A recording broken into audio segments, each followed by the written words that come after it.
हम इस देश के, हम लोग सेकुलर हिंदू हैं, और सेकुलर, इस देश का सेकुलर हिंदू इस देश के मुसलमानों के साथ हमेशा कंधे से कंधा मिलाकर के उसके अधिकारों के साथ खड़ा रहा है। लेकिन मुसलमान, जिस मुसलमान ने इस हिंदुस्तान की मिट्टी को चुना है, इस हिंदुस्तान की आबरू में अपनी आबरू और इज्जत को पहचाना है, उस मुसलमान को आप दोयम दर्जे का नागरिक समझ रहे हैं। साथियों नमस्कार, मैं वीरेंद्र और आप देख रहे हैं हमारा यूट्यूब चैनल बोलो साथी। आज हम मौजूद हैं लखनऊ में और हमारे साथ मौजूद हैं सोशल एक्टिविस्ट महेंद्र यादव, जो सपा नेता भी हैं। इनके नाम से एक सम्मन जारी हुआ है जो वक्फ बोर्ड को लेकर के है। हम तमाम इस मुद्दे को लेकर के जानेंगे कि क्या मामला है। क्या नाम है आपका? महेंद्र यादव नाम है मेरा, और मैं लखनऊ विश्वविद्यालय में रिसर्च स्कॉलर हूँ और समाजवादी पार्टी की स्टूडेंट विंग से मैं जुड़ा हुआ हूँ। क्या है ये सम्मन जारी हुआ है? उत्तर प्रदेश की सरकार और उत्तर प्रदेश पुलिस ने एक बीएनएस की धारा 130 और 132 के तहत 2 सम्मन हमारे घर पे भेजे। मेरा गांव यही बक्सी का तालाब विधानसभा में मेरा गांव पड़ता है, सुभान नगर। मेरे पिताजी पेशे से बहुत छोटे किसान हैं, मेरी माताजी गृहिणी हैं। 2 ही लोग हैं जो मेरे घर पे रहते हैं।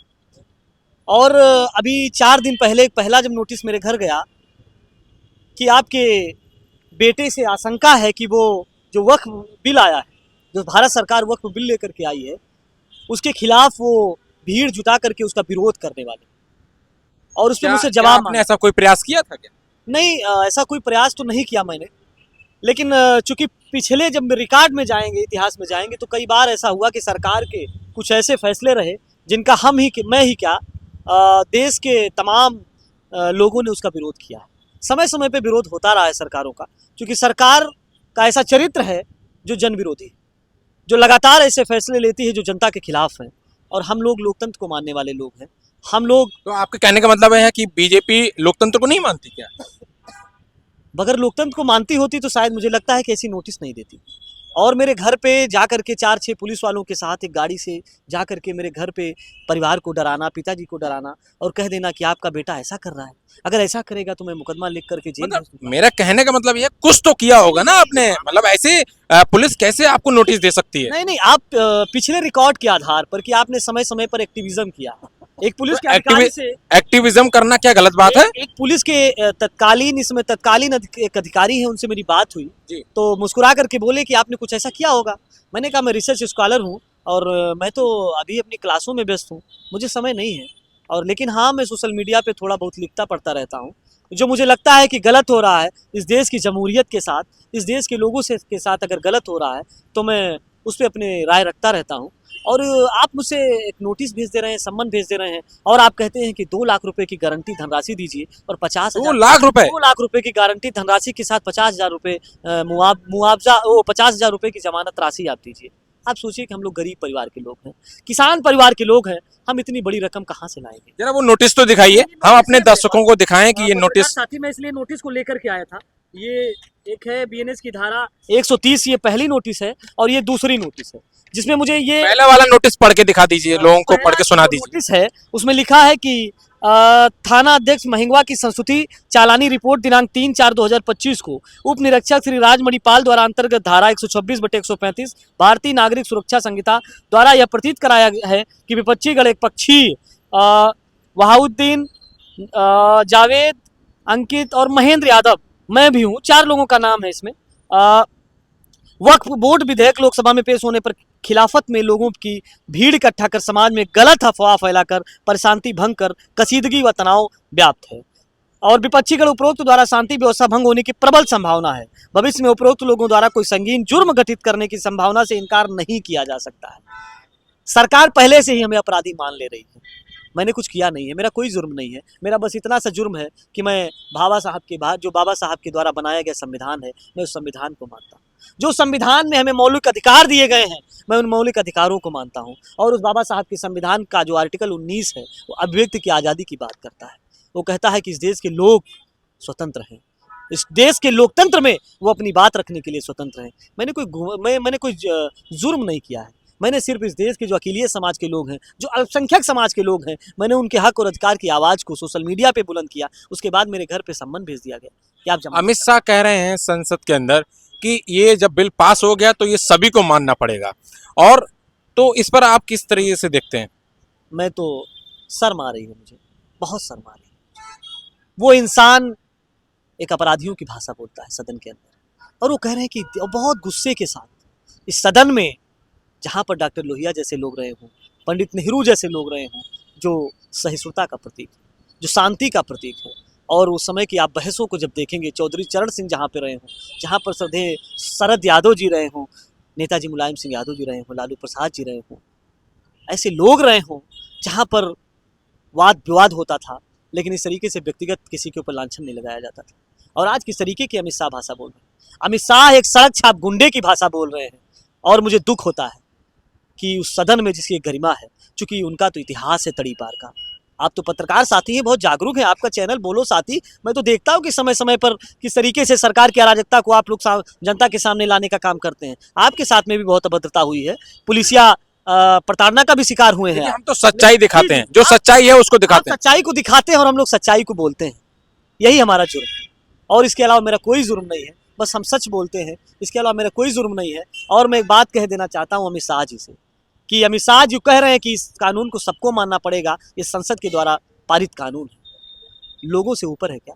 ये वक्फ का मामला है, और वक्फ की जो संपत्ति है वो दान दी गई हुई संपत्ति, वही वक्फ कहलाती है, जो जहाँ तक मैं समझता हूँ। और हमारे मुसलमान भाई यही समझते हैं, और उनका यही आरोप है सरकार के कि अगर आप करना चाहते हैं तो हमें विश्वास में ले लीजिए, हम भी इस भारत के नागरिक हैं, भारत के संविधान में हम विश्वास रखते हैं, हमारा भी मौलिक अधिकार है, हमारे मौलिक अधिकारों का उल्लंघन मत करिए, क्योंकि हमारा भारत का जो संविधान है वो आर्टिकल 25 से 30 तक हमें अल्पसंख्यक 29 और 30 में अल्पसंख्यकों को विशेष अधिकार देता है, 25 से 28 तक धार्मिक अधिकार देता है। हमारे धार्मिक अधिकारों का उल्लंघन इस देश के संविधान का उल्लंघन है, और बाबा साहब डॉक्टर अंबेडकर जिस भारत को बनाना चाहते थे, उनके सपने के खिलाफ है। हमारी यही शिकायत है सरकार से, इसके अलावा मेरा कोई जुर्म नहीं। देखिए, इन पर 1 साल तक का ये भी कहा गया है कि आप 1 साल तक किसी भी प्रोटेस्ट में, किसी धरना में या फिर किसी भी ऐसी राजनीतिक गतिविधि में शामिल नहीं हो सकते, तो इस पर आपका क्या कहना है? नहीं, मैं तो कह रहा हूँ कि मुझे शर्म आ रही है कि ऐसे लोग मेरे मुंह पे ताला लगाना चाहते हैं जो खुद ही तड़ी पार रह चुके हैं। आपको याद होगा कि गुजरात से तड़ी पार किए गए थे, माननीय न्यायालय ने उनको तड़ी पार किया था। आप एक गृह मंत्री को ऐसा बोल रहे हैं? नहीं, गृह मंत्री का इतिहास झूठा हो जाएगा। गृह मंत्री बन जाने से इतिहास खत्म नहीं हो जाया करता है। पद सुशोभित आप वर्तमान में कर रहे हैं, लेकिन आपका इतिहास पीछा नहीं छोड़ेगा। अगर हम कुछ गलत करते हैं, जिस तरीके से नोटिस हमारे इतिहास के को खंगालते हुए नोटिस मेरे घर पर भेजी गई, और मेरे परिवार को डराने की कोशिश की गई कि आपके बेटे को जेल की सलाखों के पीछे ठूस दिया जाएगा, उसके ऊपर मुकदमे लिख दिए जाएंगे, उसका कैरियर बर्बाद कर दिया जाएगा। अब किस बात की धमकी देना चाहते हैं? हम इस देश के, हम लोग सेकुलर हिंदू हैं, और सेकुलर, इस देश का सेकुलर हिंदू इस देश के मुसलमानों के साथ हमेशा कंधे से कंधा मिला करके उसके अधिकारों के साथ खड़ा रहा है। इस देश में हमेशा डॉक्टर लोहिया ने हिंदू बनाम हिंदू किताब लिखी है। क्यों लिखी? क्योंकि उनका मानना था कि इस देश में एक कट्टर हिंदू का बड़ा तबका है, तो वहीं इस देश में प्रोग्रेसिव समाज के लोग हैं जो सेकुलर हिंदू हैं, जो इस देश के अल्पसंख्यक के अधिकारों के साथ हमेशा खड़े रहे। इस देश में कोई भी कैसी भी परिस्थितियां आई हो, क्योंकि इस देश का अल्पसंख्यक भी इसी देश का, वो कोई विदेश का नागरिक नहीं है। और आपको याद होगा कि जब 47 में बंटवारा हो रहा था, तो इस देश के मुसलमानों को भारत जाने का, पाकिस्तान जाने का अधिकार था, हिंदुओं के पास नहीं था। लेकिन मुसलमान, जिस मुसलमान ने इस हिंदुस्तान की मिट्टी को चुना है, इस हिंदुस्तान की आबरू में अपनी आबरू और इज्जत को पहचाना है, उस मुसलमान को आप दोयम दर्जे का नागरिक समझ रहे हैं। आप इस देश की संस्कृति के साथ खिलवाड़ कर रहे हैं, मजाक बना करके रख दिया है आपने कि जब मन करेगा आप बहुमत के आधार पर, इस देश की जनता ने, इस देश के लोगों ने, जो डेमोक्रेसी की सबसे बड़ी पहचान है, उन लोगों ने आपको जो ताकत दे करके बैठाया है, क्या इसीलिए बैठाया था कि जब मन करेगा आधी रात करके प्रधानमंत्री जी टीवी पर आएंगे और कह देंगे कि यहाँ से नोट बंद कर दी जाएगी, जब मन करेगा तब आप लॉकडाउन लगा देंगे, सीएनआरसी जैसे काले कानून ला करके मुसलमानों को आप इस देश का दोयम दर्जे का नागरिक साबित करने की कोशिश करेंगे, और इसी देश के किसान अन्नदाता, उनके खिलाफ एक बिल ला करके आप उनके खिलाफ उनकी जमीनों को अपने मित्रों को देने की कोशिश करेंगे, और आप चाहेंगे कि इस देश का जो सच्चा हिंदू है, जो इस देश का सेकुलर हिंदू है, वो चुप बैठ जाएगा।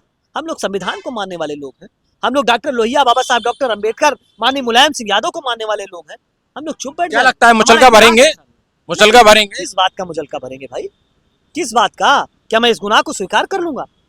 जरूरत पड़ेगी तो मैं हाईकोर्ट का भी रास्ता अख्तियार करूंगा। और जिन अधिकारियों ने, मैं तो आपके माध्यम से कह रहा हूं कि मेरी आवाज उन अधिकारियों तक अगर जा रही है तो कान खोल करके सुन लें कि मैं आपके खिलाफ भी जाऊंगा, और मुझे न्यायालय पे बहुत भरोसा है, क्योंकि हम संविधान को, मैं बार बार कह रहा हूं, क्योंकि हम लोग संविधान को मानने वाले लोग हैं, इसीलिए हम लोग अभिव्यक्ति की आजादी का अपना प्रयोग करते हैं। आर्टिकल 19, क्योंकि हम लोग तो पढ़ने लिखने वाले लोग हैं। एक शोधार्थी भी हैं। साइंस का मैं विद्यार्थी हूँ, शोध कर रहा हूँ मैं लखनऊ विश्वविद्यालय में। आपने मूर्ख समझ रखा इस देश की जनता को, इस देश की जमहूरियत को। अगर आप हमें परेशान करने की कोशिश करेंगे और आप चाहेंगे कि हम चुप हो जाएं आपके इन नोटिसों के माध्यम से, तो आप गलतफहमी में हैं। आप गलतफहमी में हैं। मैं सरकार को चेतावनी देता हूं कि आप इस तरीके की छोटी हरकतें करना बंद कर दीजिए, वरना एक दिन ऐसा आएगा कि जब इसी देश के लोग गांधी का जो सिविल नाफरमानी का जो सिद्धांत था उस पर चलने के लिए मजबूर हो जाएंगे और आपकी किसी भी कानून को नहीं मानेंगे। आप कुछ नहीं कर पाएंगे। आपको याद होगा अमेरिका जो सबसे पहले लोकतांत्रिक हुआ, लोकतंत्र की सबसे बड़ी दुहाई देता है, वहां भी जब वहां के जब अश्वेतों के साथ अन्याय हुआ तो वहां के अश्वेत है ना, वहां के अश्वेत कहाँ घुस गए? राष्ट्रपति भवन में घुस गए। राष्ट्रपति को बंकर में छिपना पड़ा था। वही आज भी तत्कालीन जो राष्ट्रपति हैं उस समय भी राष्ट्रपति थे जब उन्हें बंकर में छिपना पड़ा। आप ऐसी सिचुएशन क्यों बना रहे हैं? क्यों बना रहे हैं भाई? इस देश के नागरिकों के साथ आप अन्याय क्यों कर रहे हैं? इस देश का, मैं फिर कहना चाहता हूं कि इस देश का जो मुसलमान है वो हिंदुस्तान की मिट्टी से मोहब्बत करता है। आप उसकी मोहब्बत को छीनना चाहते हैं, आप उसको कमजोर समझ रहे हैं। इसलिए हम इस देश के मुसलमानों के साथ पहले भी थे, आज भी हैं और कल भी खड़े। हमारे यहाँ के एक कवि रहे हैं अदम गोडवी साहब, और अदम गोडवी साहब ने एक कविता लिखी है कि हिंदू या मुस्लिम के एहसासात को मत छेड़िए, अपनी कुर्सी के लिए जज्बात को मत छेड़िए, हम में कोई हूड़, कोई शक, कोई मंगोल है, दफन है जो बात, अब उस बात को मत छेड़िए। गलतियां बाबर की थी, जुम्मन का घर फिर क्यों जले, ऐसे नाजुक वक्त में हालात को मत छेड़िए। है कहाँ हिटलर हलाकू, जार या चंगेज खां, मिट गए सब कौम की औकात को मत छेड़िए। छेड़िए एक जंग मिलजुल कर गरीबी के खिलाफ, दोस्त मेरे मजहबी नगमात को मत छेड़िए। इसलिए मैं सरकार से निवेदन करना चाहता हूं कि हिंदू और मुसलमान की इस नगमात को छेड़ करके, आप हिंदू मुसलमान की खाई को बढ़ा करके, सांप्रदायिकता को भड़का करके आप इस देश में क्या करना चाहते हैं? आप दंगा भड़काना चाहते हैं। आप चाहते हैं कि इस देश में अगर सांप्रदायिकता की खाई बढ़ जाएगी तो आपको वोट का फायदा हो जाएगा और आप चुनाव जीत जाएंगे। अरे सरकार, आप गलतफहमी में हैं। ये देश गांधी का देश है, ये देश अंबेडकर का देश है, ये देश संविधान को मानने वालों का देश है। आप लोगों की बहुत दिन चलने वाली नहीं है और समय आएगा तो इस देश की जमहूरियत आपके खिलाफ खड़ी हो जाएगी और आपको सत्ता से बेदखल करने का काम करेगी। बहुत बहुत धन्यवाद, बहुत बहुत शुक्रिया। देखिए, इन्होंने हमसे बातचीत की और इनके नाम में जो 2 नोटिस जारी हुए हैं, दो सम्मन जो पुलिस के द्वारा भेजे गए हैं, इनका कहना है कि हमें अभिव्यक्ति की आज़ादी है और हम अगर यहाँ पर हमको न्याय नहीं मिलता है तो हम कोर्ट जाएंगे और अपनी लड़ाई लड़ेंगे। ये वीडियो आपको कैसे लगी कमेंट बॉक्स के माध्यम से ज़रूर बताएं। बहुत शुक्रिया।